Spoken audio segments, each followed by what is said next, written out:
Hi, my name's Andy Gillies. I'm a freelance conference interpreter and an interpreter trainer at ISIT in Paris, and I'm coordinator of AIC's training and professional development group.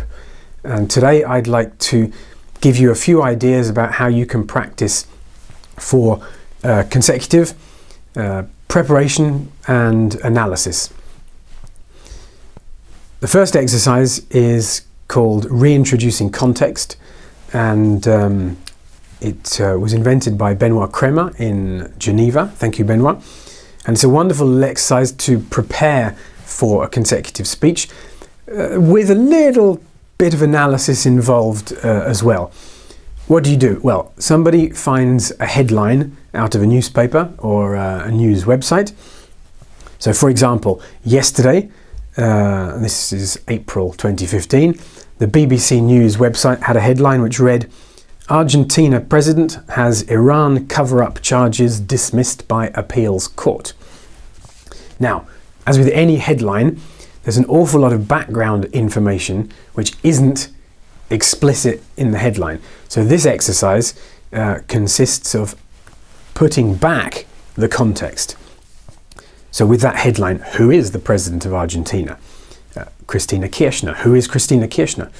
The widow of Nestor Kirchner, also President of Argentina before her.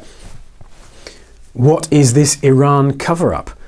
Well, in 1994, a Jewish association building in Buenos Aires was blown up, resulting in the deaths of more than 80 people, mostly Jews.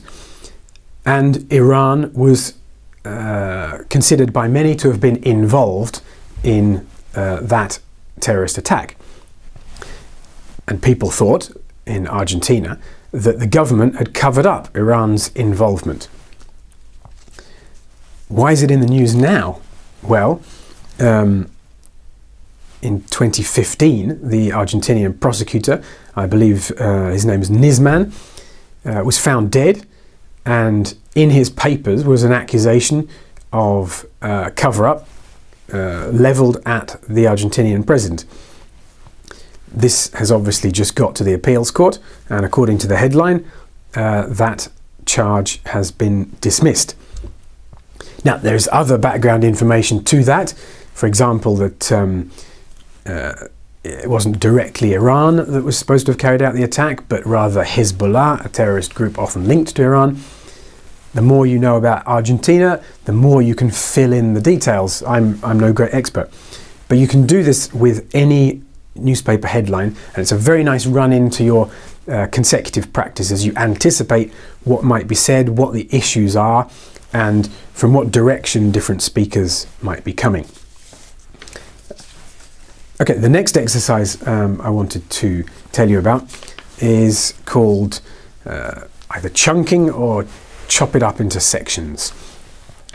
When you hear a consecutive speech, you sometimes get the impression that it's just an uninterrupted flow of words rushing at you. If you have a look at the text that's on the screen now, you'll see what I've done is recreate that impression that it's an uninterrupted flow of words by taking out the paragraph marks in a text. And that's this exercise. You'll need two people. One of you picks a text and removes all of the paragraph marks from the text.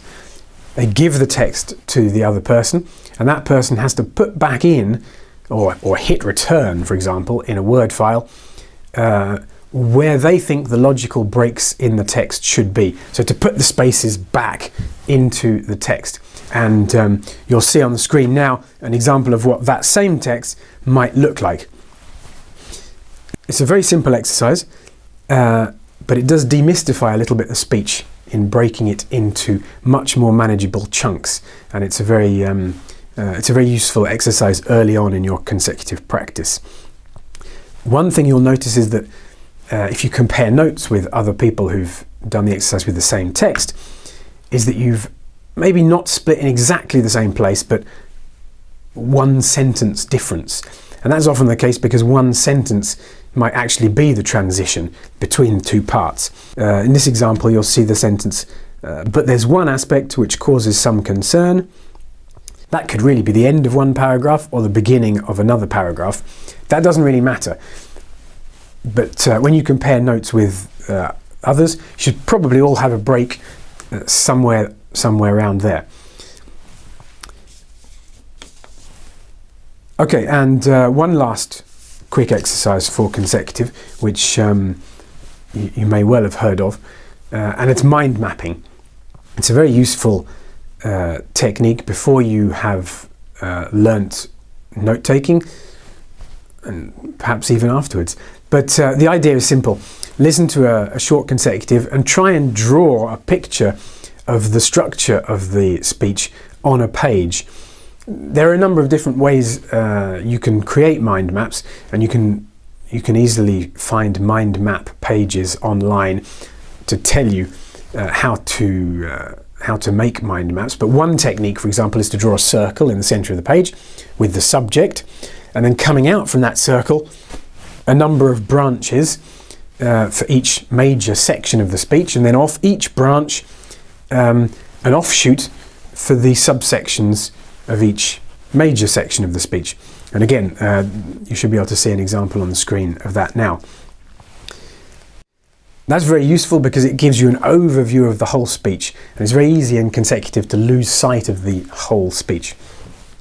Having said that, a mind map on a single page, as mind maps have to be, is not necessarily a very good tool for regular consec, because you don't know how much the speaker is going to say about each page, each part of the speech. You might run out of space on the page.